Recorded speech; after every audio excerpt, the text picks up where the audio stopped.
আসসালামু আলাইকুম ভিউয়ার্স, আমরা এখন আমাদের সুইং সেকশনে আয়রনম্যান আসলে কিভাবে কাজ করে ওই বিষয়টা দেখতে যাচ্ছি। আর এইখানে খুবই গুরুত্বপূর্ণ একটা বিষয় শেয়ার করব, সেটা হচ্ছে এই যে দিদি কাজ করছে, দেখেন উনি আয়রনের কাজ করছে। ওনার থেকে জানি অনেকে ভাবে যে আয়রনের কাজটা অনেক কঠিন, এটা ছেলেদের ছাড়া সম্ভব না। ওনার মতামতটা একটু শুনি। দিদি কেমন আছেন? আপনি আয়রনম্যান হিসেবে কতদিন ধরে আছেন? 1 বছর। আমাদের এখানে আগে কোথাও কাজ করেছেন? অন্য একটা ফ্যাক্টরিতে ছিলেন, ওইখানে কি হিসেবে ছিলেন? আয়রনম্যানই ছিলেন। এই যে আয়রনম্যানের কাজটা করেন, আপনার কাছে কি খুব কঠিন মনে হয়? আপনি কত কইরা করেন? 120 করেন। 120 পেয়ার, তাই না? মানে 240টা করলে 120 হয়। তা আপনার পাশে যে আরেক ভাই আছে, উনি কত করে? 120 করে, মানে দুইজনই 120 করেন নাকি ভাই? আচ্ছা, আপনার কাছে কি এরকম মনে হয়? আমার দিকে একটু তাকান। এরকম কি মনে হয় যে উনি মেয়ে, উনি আপনার থেকে কম পারবে? উনি মানে আপনার থেকে কম প্রোডাকশন দেয়, এরকম কি হয় নাকি? অবাক হয়ে গেছে, আমাদের থেকে আমাদের সমানে কাজ করতে পারে, এইটাই আমার। মানে আপনাদের সমান কাজ করে, আপনার 120 করে করেন, উনি 120 করে করে, মানে 240।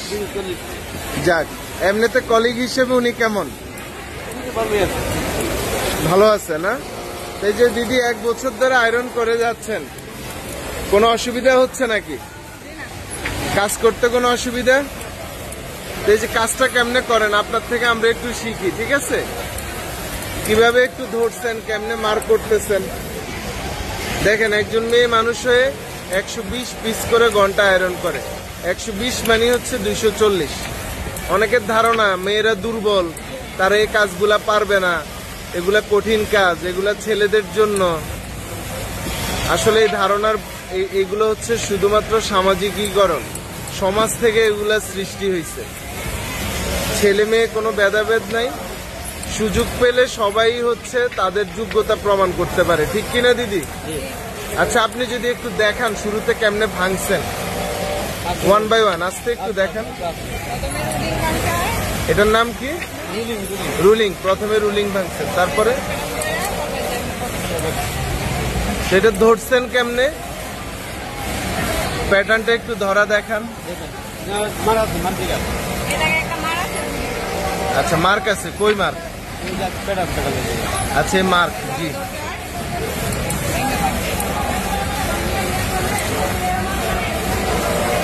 পারলে সহজ না?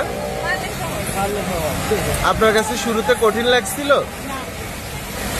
শুরুর থেকে আপনার কাছে সহজ লাগতেছে? দেখেন কত সুন্দরভাবে কাজ করে যাচ্ছে। আপনারা ওনার হাতের স্পিড দেখেন, মাশাআল্লাহ কি সুন্দর করে ঘুরায়। দেখেন, একটু মনোযোগ দিয়ে দেখেন। অনেকে ভাবেন যে আপনার জন্য কঠিন, উনি একজন নারী হয়ে দাঁড়ায় দাঁড়ায় এই কাজটা করে। কত ঘন্টা দাঁড়ায় থাকতে হয়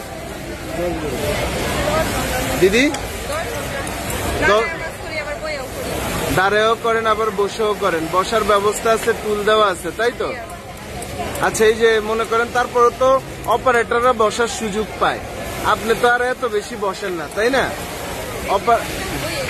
বেশিরভাগ বসেই কাজ করেন। আচ্ছা, তাহলে এই বিষয়ে না বলি, যেহেতু বসে কাজ করলে কি টার্গেট হয়? একই টার্গেট হয়। আপনার গ্রামের বাড়ি কোথায়? ময়মনসিংহ। কোথায়? হ্যাঁ, দোবাউড়া। এই সব মিলে বেতন কেমন পান? 20-22 হাজার টাকা পান। যাক, এমনিতে আমাদের এখানে কোনো অসুবিধায় পড়ছেন? কোনো সমস্যা হয় নাই? তা আচ্ছা, আপনি যে এই যে আয়রনম্যানের কাজটা করতেছেন একজন নারী হিসেবে, অন্য নারীরা কি এটার থেকে অনুপ্রেরণা পাইতে পারে না? যে কাজটা আসলে কঠিন না, চাইলেই সম্ভব, ঠিক না? এটা একটা গুরুত্বপূর্ণ বিষয়। অন্যরা যারা আছেন ভাবতেছেন যে অনেক কঠিন, আসলে অনেক কঠিন না। উনি করতেছে, সুন্দরভাবে পারতেছে, করতে পারলে সহজ।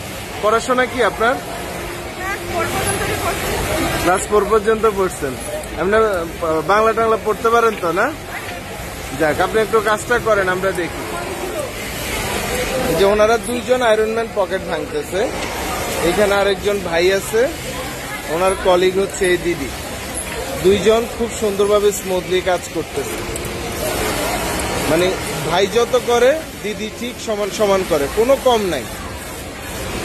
এবং দেখেন কত সুন্দরভাবে প্যাটার্ন ঘুরায়, এটাই আমার কাছে খুবই অবাক লাগলো।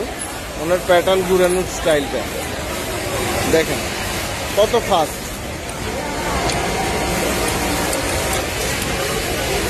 দেখছেন অনেক সুন্দরভাবে কাজ করছে। কর্ম পরিবেশ সুন্দর হইলে সবাই পারে। নারীরা এগিয়ে যাচ্ছে, অনেক চ্যালেঞ্জিং কাজও তারা করতে পারতেছে। দিদি তাহলে ভালো থাকবেন, কেমন? আবার দেখা হবে অন্য কোনো ভিডিওতে। আপনারা ভালো থাকবেন। আপনার কত বছর হইলো? আমার 8 বছর হলো। 8 বছর ধরে চাকরি করতেছেন এখানে। যাক, ভালো থাকবেন। আসসালামু আলাইকুম।